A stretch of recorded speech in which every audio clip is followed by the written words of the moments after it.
नमस्ते, म छितेन तपाईहरुलाई स्वागत गर्छु मेरो च्यानलमा।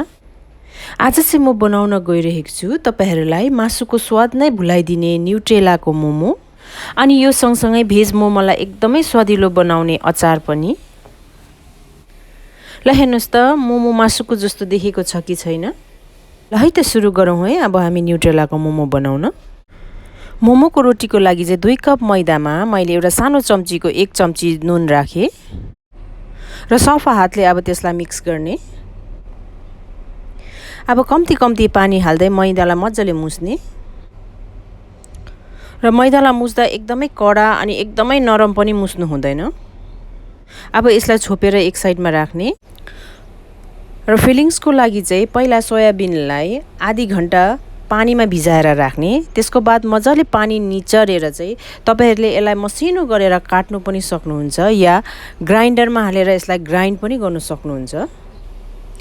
यो चाहिँ मैले मसिनो गरेर छुरीले काटेको हो अनि यो अर्कोपट्टिको चाहिँ मैले ग्राइन्डरमा ग्राइन्ड गरेको हो।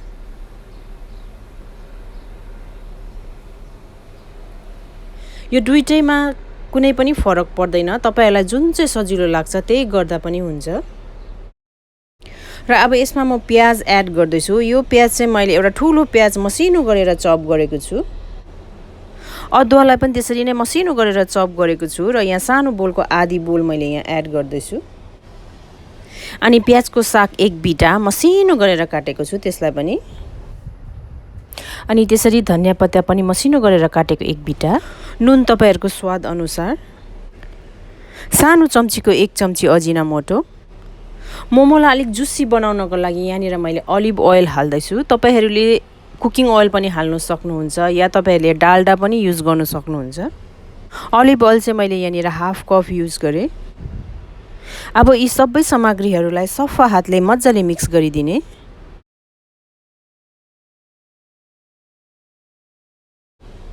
न्युट्रेला स्टफिङ रेडी भयो अब मेरो। र अचारको लागि चाहिँ यहाँनिर मैले अघि नै टमाटर र यो लामो खालको रातो खुर्सानीलाई 10 वटा लिएको छु, उसिनेर ब्रेडी बनाएर राखेको छु। र सानो बोलको आधा बोल मैले यहाँनिर बदाम पनि लिएको छु। अब यी दुईटै सामग्रीहरूलाई ब्लेन्डरमा राख्ने।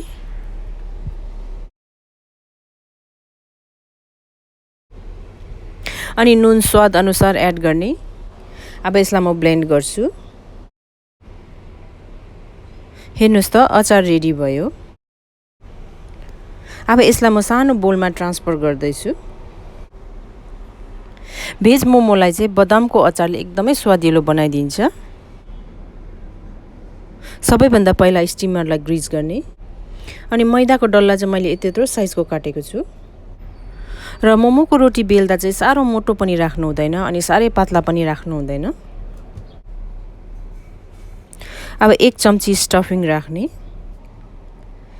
धेरै प्रकारले मोमोलाई हामीले प्याटर्न दिन सकिन्छन् र तपाईहरुलाई जुन चाहिँ मन पर्छ तपाईहरुले त्यही नै बनाउन सक्नुहुन्छ। यहाँनिर चाहिँ मैले मेरो फेभरेट नै बनाइरहेको छु, यो लामो खालके।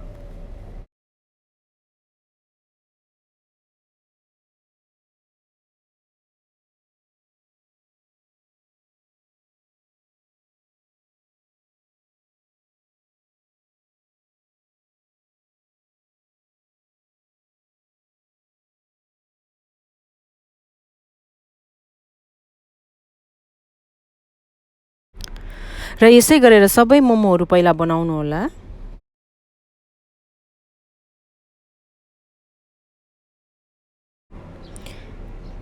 अब मोमोलाई स्टिम गर्दाखेरि चाहिँ तपाईहरुले 15 मिनेट चाहिँ यसलाई मज्जाले स्टिम हुन दिनुपर्छ। 15 मिनेट भइसकेको छ। अब मोमो मज्जाले पाकिसकेको छ।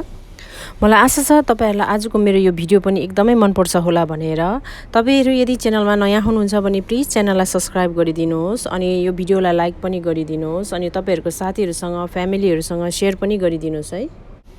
Thank you, bye bye.